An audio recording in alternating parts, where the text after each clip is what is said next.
Aquí comienza Días de Conversación.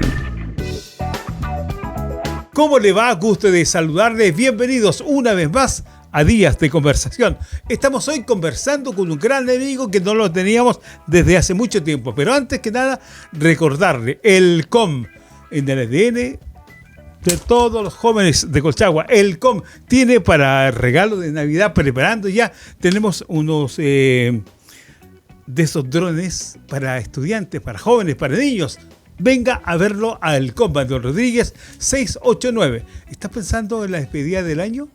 ¿Estás pensando en pasarlo bien? Espacio Claustro, tu espacio para divertirte mejor. Tu espacio es Espacio Claustro. Te esperamos en O'Higgins 862. En San Fernando. Yo lo dije hace tiempo que no estaba con nosotros don Lorenzo González. ¿Cómo está?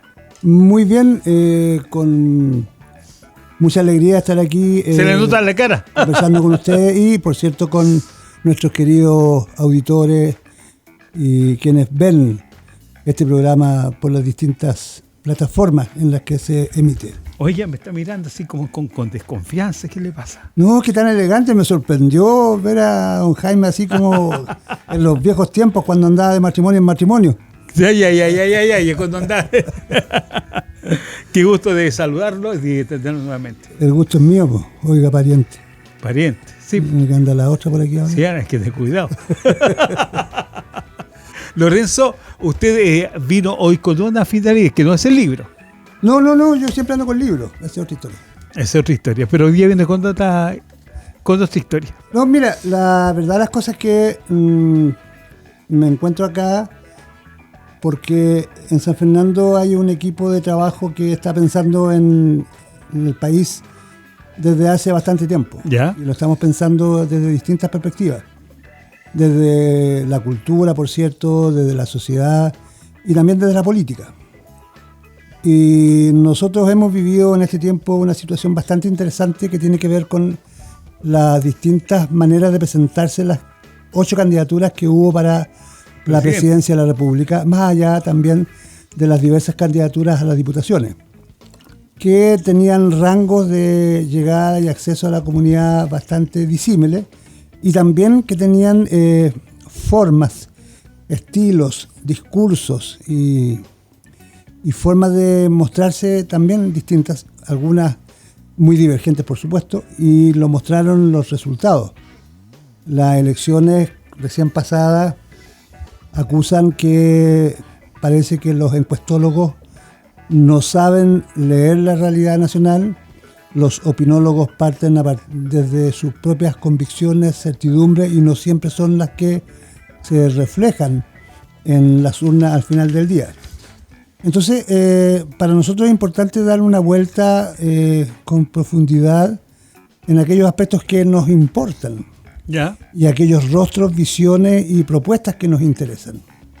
Y naturalmente que estamos en una idea de profundizar en una mirada que vaya básicamente atendiendo las necesidades del sujeto cotidiano, de la persona de la vuelta de la esquina, que vive el día a día sin saber cómo, con dificultades, y que ha tenido desde hace algún tiempo una importante cantidad de beneficios que garanticen sus derechos básicos, pero que a su vez también hay deficiencia y también insuficiencia respecto a los requerimientos que estos tienen. Pero muchas veces los beneficios que otorga el Estado a la sociedad son injustos, porque lo entregan a una parte de la sociedad a la cual hemos ido acostumbrando a recibir los beneficios.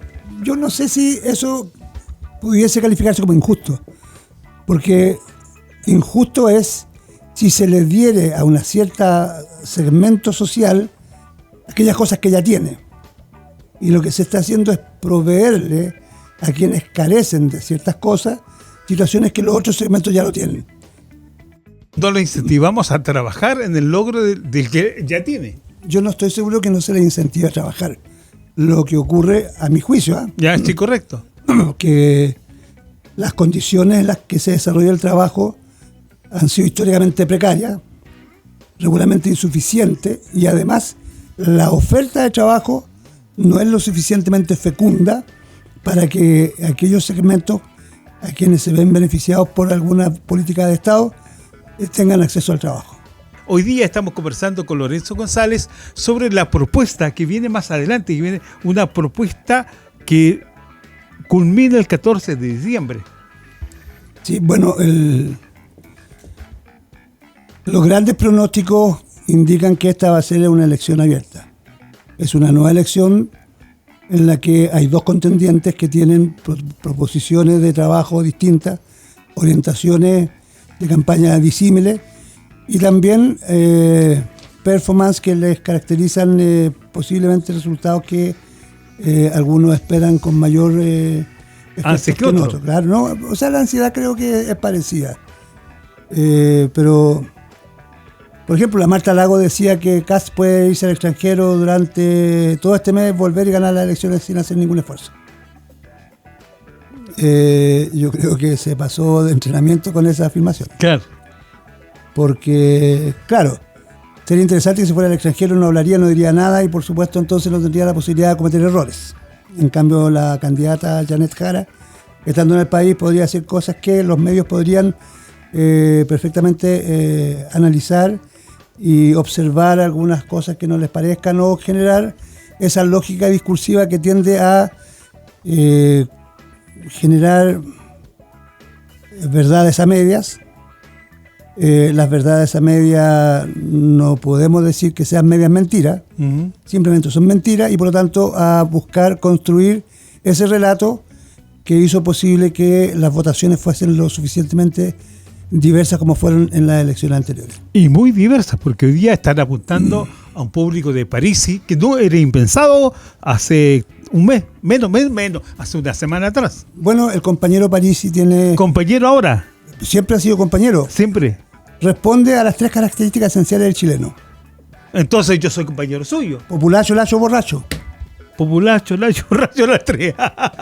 Digamos, ¿no? Entonces somos el promedio nacional, seríamos mayoría nacional en cualquier elección. Claro. Pero no, diciéndolo en forma seria, o sea, efectivamente, esa votación asume rangos absolutamente inesperados. Con un poquito más, quizás en 2 semanas más, sí, llega en segundo lugar en las votaciones. Y ya no estaría Jara tomando algunas medidas de él, como propias. Como no, pues no la está tomando como propia. No, pues, pero como suya. Adoptando. Incorporando al programa al 28. Sí. 28. A mí me parece interesantísimo lo que ha hecho Janet Jara, porque justamente ha ido mostrando que tiene una capacidad de articular ideas y propuestas que representen el sentir nacional.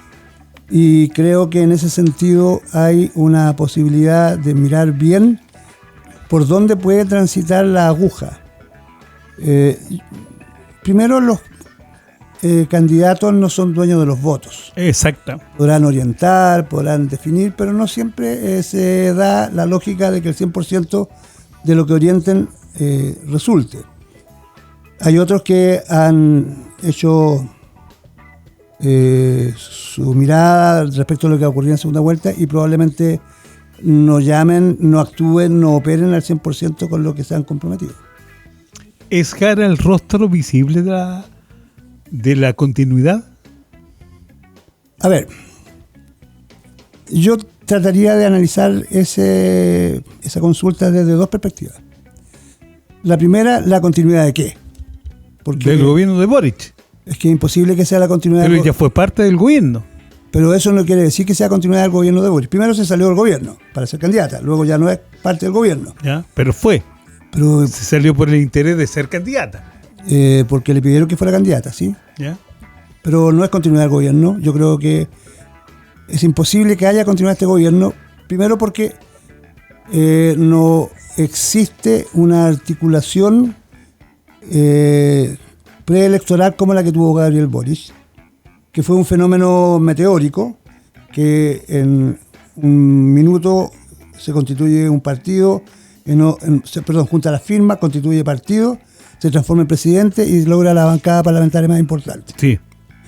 Pero todo lo que ocurre con esa vertiginosidad también puede tener situaciones de requebrajo, puesto que da mucho lugar a la improvisación y impide que se consoliden las buenas ideas que podía tener en su programa. Y además porque se reembarcan muchas personas, muchas orientaciones que no estaban consideradas posiblemente en su gestión. Sin embargo, cuando se habla de continuidad, yo he visto algunas exposiciones que hace Pancho Vidal que son muy interesantes. ¿Va a haber continuidad en la mejora de la PGU? Yo creo que debería haber mejora en la PGU, dice Vidal. Y yo comparto ese criterio. Debería haber continuidad en las políticas que tienen que ver con mantener la ley de aborto en 3 causales. Por supuesto que debería haber continuidad en eso. Que debería haber continuidad. Pero en Chile hay aborto libre. No hay aborto libre. En Chile hoy día la mujer aborta cuando quiere. No hay aborto, no puede abortar cuando quiere. Para eso hay 3 causales y hay tiempo. La ley fija tiempo en el periodo de gestación en el cual se puede intervenir. O sea, cuando me hablan de la ley de aborto, si tengo 18 semanas puedo abortar. Ya, pero si hay tiempo, no siempre pasa que pueden abortar cuando quieran, ¿no? Eso es una cuestión clara. Pero aún así, hay una cantidad enorme de políticas públicas que se han desarrollado que además no son políticas del gobierno, sino que son políticas de Estado que han sido impulsadas por este gobierno, como las 40 horas, ¿cierto? La reforma de pensiones, que deberían profundizarse. ¿Usted cree que podemos profundizar las 40 horas? Por supuesto.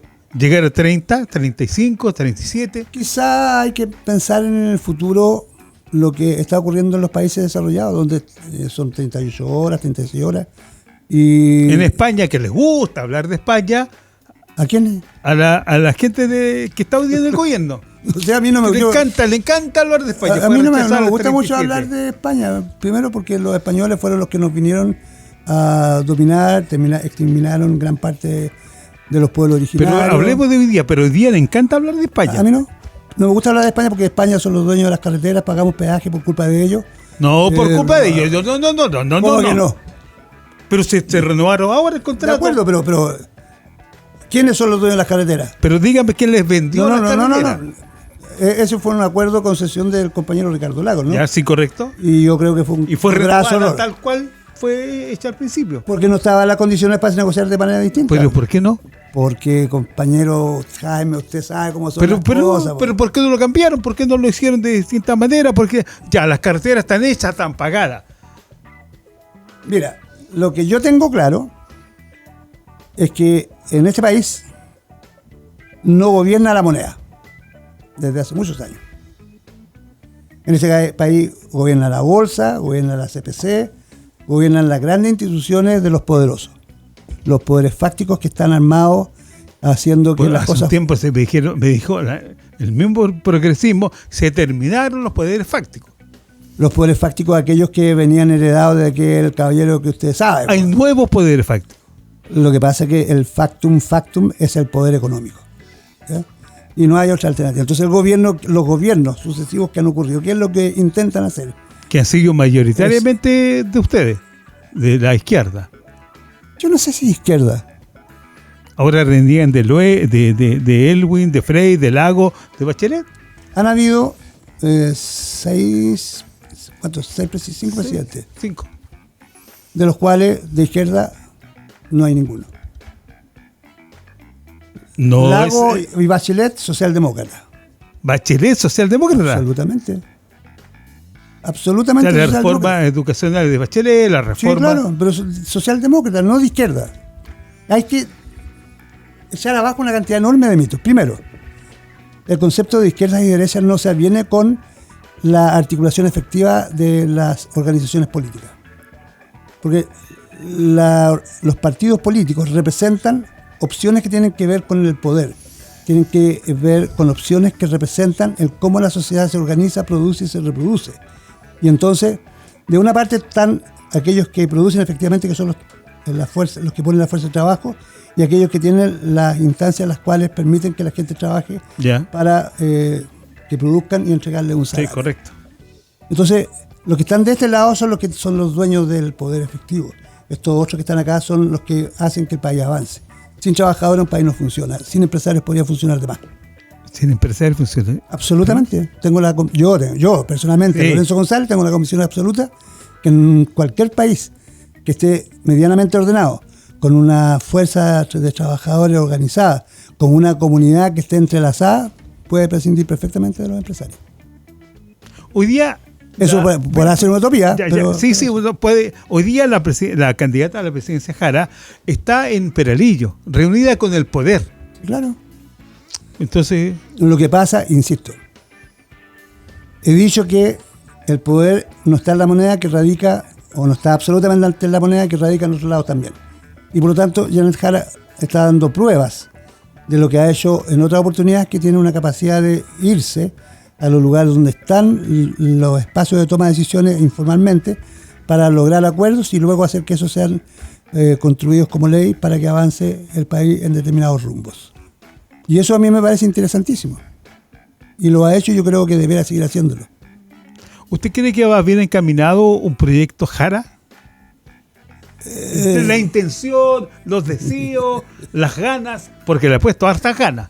O sea, primero que nada, yo creo que la compañera Janet Jara es una persona bastante inteligente, que tiene competencias que deslumbran a quienes no la conocían. Yo tuve el privilegio de conocerla a través de mi condición de dirigente gremial en su oportunidad, y creo que lo que conozco de ella es algo que no puede comprarse en la mercería. Ella es transparente, es directa, habla sin ambages, no promete lo que no cumple, se compromete a lo que va a hacer, y eso es importante. Además, es una persona culta, que tiene empatía y llega con una cercanía que ni te cuento. Yo sé que yo sé su respuesta, sé que es negativa. Entonces no pregunto. Porque ¿por qué el Partido Comunista entonces le tenía tan tapada? Yo, mira... Sé que no es su partido, sé que... ¿Podrías argumentarme la pregunta? ¿Porque le tira tanta qué? ¿Ah? ¿Le tira tanta qué? No te escuché bien. No, que tú no eres comunista. No, pero que el partido le tira qué. La tenía tan tapada. El Dije Partido eso, Comunista. Tapada. Tapada. Ah, tapada. Tapada. No es que la haya tenido tapada. Yo creo que Janet Jara ha ido progresivamente subiendo escalones a través de las funciones que ha ido cumpliendo. Y cuando llega al Ministerio del Trabajo, le corresponde una coyuntura de realizaciones en las cuales destaca favorablemente. Pero también hay algo que decía, ¿sí?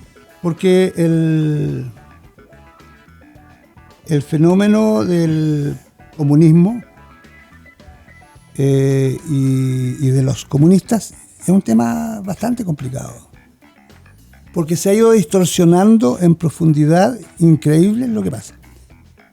Chile tiene aliados comerciales, y uno de los aliados comerciales más importantes es el país comunista más grande del mundo. China. Exacto. Que podrán decir que China no es comunista, pero resulta que en China sí existe el partido único, que tiene una planificación centralizada, que la mayoría de las empresas está en poder del Estado y que las decisiones las toma el partido. Y resulta que ha tenido el mérito de derrotar la pobreza en cantidades de millones, no como aquí que estamos hablando de cantidades de miles. Bastante claro, se lo llama a millones los chinos, mil no son. Por eso, pero la cantidad es espeluznante, y el cómo se han logrado avances sustantivos en distintas esferas del quehacer económico y tecnológico, hay algo que destacar. Y después, claro, hay otros países comunistas como Corea, Vietnam, pero que no representan el fenómeno chino de esa manera, sino también el lado oscuro de una cierta manera de comunismo que no es la que originariamente se entabló. Y después del Partido Comunista también se hacen alegorías que están en la extrema. Se habla de que los extremos son Kaiser, Kast y el PC. Y a mí me parece que es una desvergüenza decirlo así. Primero, porque la extrema derecha antes era la UDI. Correcto. Y en la UDI parecen ser ahora santos hijos del Señor al lado de Kast y Kaiser. Pero no existe, al otro lado, quien tenga los niveles de izquierdización tan parecidos siquiera a los de la UDI. Y no encuentro a quien esté cerca de... Bueno, se hablaba de los movimientos, se hablaba del movimiento Lautaro, se hablaba del Frente Patriótico. Pero esas cosas ya no existen, po. Ya. No existen. Pero la ¿no? UDI tampoco existe. ¿Ah? La UDI no existe, RN no ¿A usted existe. le quiere dar el certificado de función ya? Pero sí, es lo que dicen las votaciones, que perdieron muchos escaños. De acuerdo, pero muchos existen, lugares. pues, existen. Y Era, además, era como el Partido Comunista antiguo, el Partido Comunista Antiguo, ¿qué tan antiguo? de la Concertación, porque no existía. Bueno, el Partido Comunista existía, no tenía parlamentarios. Lo que ocurre es que ahí hay otra distinción que hacer. La política no comprende solo las elecciones. Las elecciones es una de las formas en que la política se expresa Claro. y que muestra quizá una tergiversación del hacer político, porque al final las candidaturas y los candidatos se muestran como si fueran un paquete de fideos, y el que tiene la mejor publicidad es el que vende más. Entonces la tendencia es ir a comprar votos y por lo tanto a vender la imagen. Y tengo la convicción de que la política no es solo eso. La política son convicciones donde se plantean formas de administración de la sociedad, formas de aspirar al futuro, formas de construir ciudadanía, formas de construir sociedad, formas de fortalecer la patria. Y aquí yo veo que eso se pierde. Las grandes ideas políticas han estado ausentes en la mayoría de los grandes debates que ha tenido el país en los últimos años. Eso sí, la gran idea no se debate en la idea. Aquí hay un debate de quién da más, de quién da menos, de quién esto, de quién no esto otro, pero grandes ideas no se debaten, en las grandes ideas políticas me refiero. Sí, claro. Y donde ha habido un mayor intento por expresar discusiones de ese nivel ha sido Janet Jara, y regularmente ha ido haciendo oídos sordos por parte de los demás que estaban siendo parte de la elección. ¿Cómo así? Porque Janet Jara regularmente hacía ver sus ideas programáticas Ya. y los fundamentos políticos que le invitaban a desarrollarlas.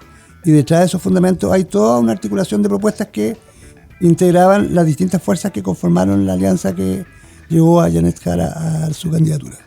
Hoy día estamos enfrentados en donde Janet Jara, José Antonio Cars. En esa pelea vamos a estar enfrentados, esa lucha, los dos extremos de la política. Si se le quiere llamar. Yo no estoy seguro que sean los dos extremos. Los dos extremos, pero están representados. Pero no son extremos. Primero, Cast efectivamente está en un extremo de lo que se llama la derecha. ¿Tan seguro está? Yo estoy absolutamente Como seguro. yo puedo estar muy seguro de que Jara representa a la extrema izquierda.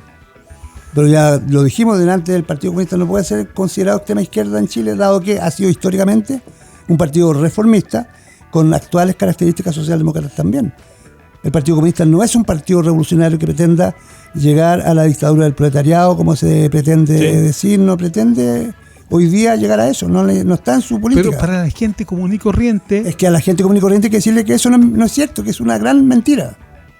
al común de la gente que viene a la calle, esa persona, para ella es hoy día un extremo contra otro extremo. Bueno, le estoy diciendo a usted, vecino, que efectivamente nos encontramos con un sector muy extremo y un sector que es bastante más ponderado, como lo han demostrado los gobiernos de la Concertación, los gobiernos de la nueva mayoría, en la cual participó el PC, y obviamente no fueron gobiernos extremos.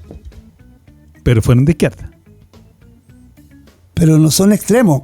Yo entiendo No, sí, que sí, se le pueda sí, decir sí. de izquierda, sí, efectivamente, Sí, sí. pero la izquierda tiene mucho más que lo que tiene la actual socialdemocracia. Ya, Por eso hoy día el no- socialismo democrático se viste con esos ropajes y casi le da prurito cuando le dicen que son de izquierda. Hoy día nos enfrentamos entonces, según usted, a una candidatura progresista y a otra Casi que me candidatura gustó. Conservadora, en extremo conservadora. Claro, conservadora. Yo lo estoy tratando bien. Gracias, me siento emocionado. Oiga, pero Lorenzo, estamos en dos situaciones. El país está dividido en dos. Yo no estoy seguro que el país esté dividido. Las elecciones polarizan, pero el país no se divide. El país sigue siendo uno, porque yo veo que hay personas que van a los partidos Colchagua que son de una u otra opción. ¿Va usted a Colchagua? Yo voy eventualmente. Ojalá a vaya el Colchagua. sábado. Yo voy el sábado, tengo un compromiso, pero voy a tratar de hacerme tiempo. Además, yo voy a la honorable Galucha y al Solcito, como siempre. Vale Ya. apoyar al pueblo, dice usted. No, porque, mira, desde pequeño, cuando el estadio municipal se llenaba de bote a bote, Sí. yo iba al estadio. A veces me iba a calar el segundo tiempo porque no tenía plata para pagar la entrada. No, como todo. Pero regularmente también tenía la posibilidad de ir en el tren de la Victoria a los Andes, a Temuco, a San Antonio, Fui a los Andes, a San comer, Antonio. a comer pollito con arena en la playa antes del partido. Cartagena. Claro. Bueno, lo hicimos juntos ese recorrido. Usted con su familia y yo con la mía. Bueno. Pero hoy día hoy día nos une el país, nos une Chile, con diferentes miradas, pero la unidad del país es la que permite que nosotros hoy día establezcamos una conversación. Las opiniones vertidas en este programa son de exclusiva responsabilidad de quienes las emiten y no representan necesariamente el pensamiento de Radio La Cautiva. vida en común es uno de los valores que hay que defender a como de lugar. Y una de las maneras de hacerla es logrando espacios de respeto del otro. Yo en política no tengo enemigos. Que la política no debería ser enemigos. Rivales sí, pero enemigos no. Bueno, pero hay quienes tienen una mirada bastante distinta y que cualquier opinión disidente a las que tienen formada se transforma en un acérrimo enemigo del que la sostiene. Y yo no soy de eso. Eso sí. Y hay pruebas severas de aquello. Y yo creo que no.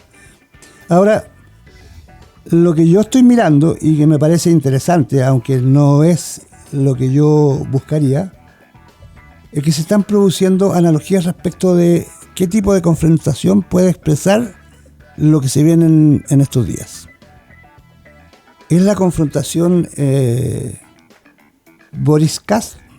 ¿Es la confrontación que pudo haber sido entre el sí y el no? ¿Qué tipo de confrontación estamos enfrentando? Y va a depender de la orientación que se dé a eso, la forma en que la sociedad y la comunidad va a tener su comportamiento y sus decisiones más adelante. Ahora, yo estimo que la actitud debe ser la conversación. Y debe ser una conversación cercana, fraternal y respetuosa.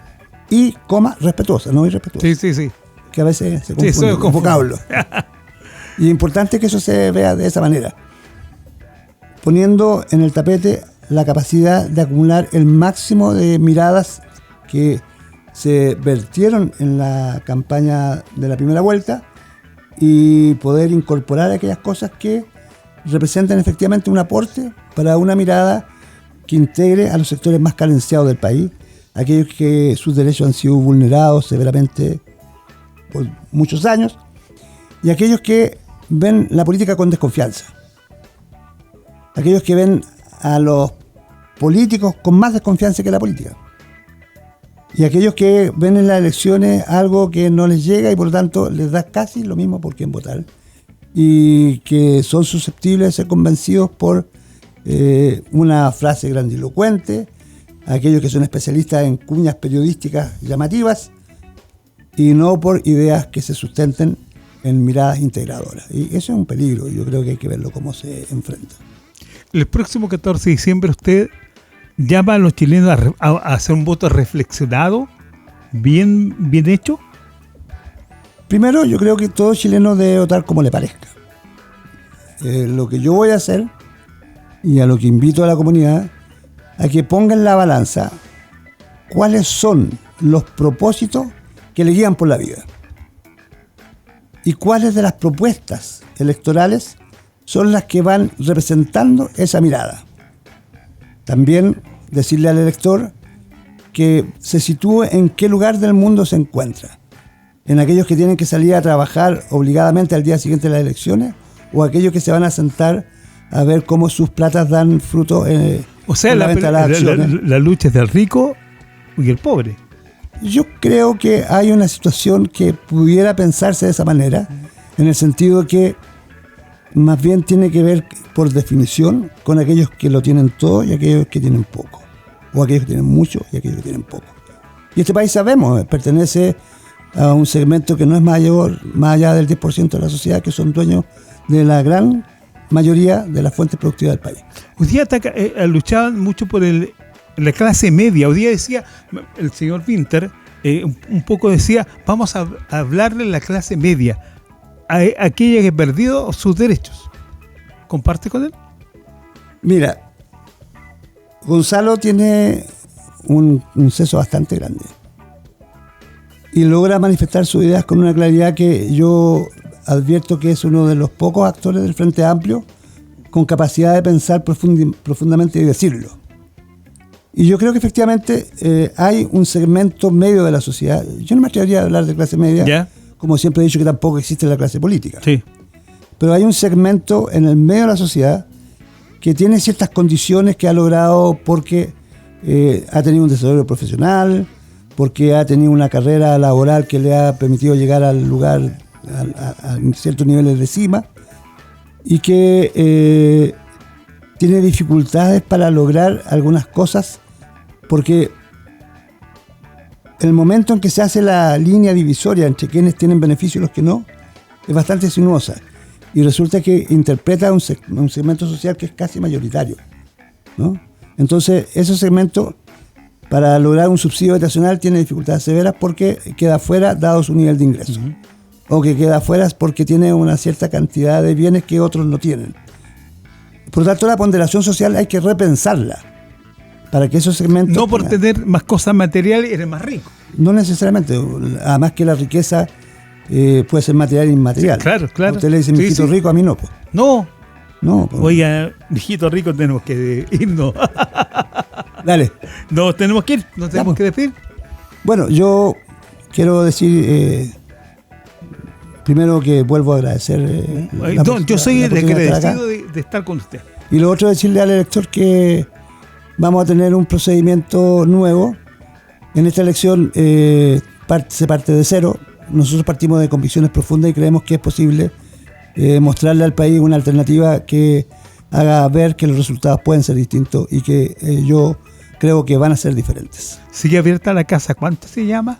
Ah, sí, mira, sí. Por favor, Casa Coyle. Exacto, Casa Coyle. El día... Viernes, a ver, atención. Viernes 28 de noviembre a las 19:30 en Guadalupe 11:30 estará la presentación del libro Sístole, Diástole. ¿Ya? De los autores Cristina Santo y Marcelo Arcos de Rengo. Son dos poetas jóvenes que tienen un libro maravilloso y que lo van a presentar aquí en San Fernando, y yo quiero invitar a todo el mundo que asista, entrada gratuita, va a haber bastante poesía, mucha conversación y un buen ambiente. Casa Coyle. 11:30 de Guadalupe. Guadalupe 11:30, sí señor. Esperamos verlo ya. Espero vayan, se va a dar cuenta de que hay algo importante en San Fernando, una entidad autogestionada, ¿sí?, en un barrio, para la gente del barrio y otros. Y demás. Y otros, sí. Don Lorenzo González nos acompañó. Don Lorenzo González, un gran amigo, de verdad lo considero, un gran conversador, junto a nosotros en el día de hoy. Una pausa al diálogo que aporta en Cautiva. Ya vuelve Días de Conversación con Jaime Díaz.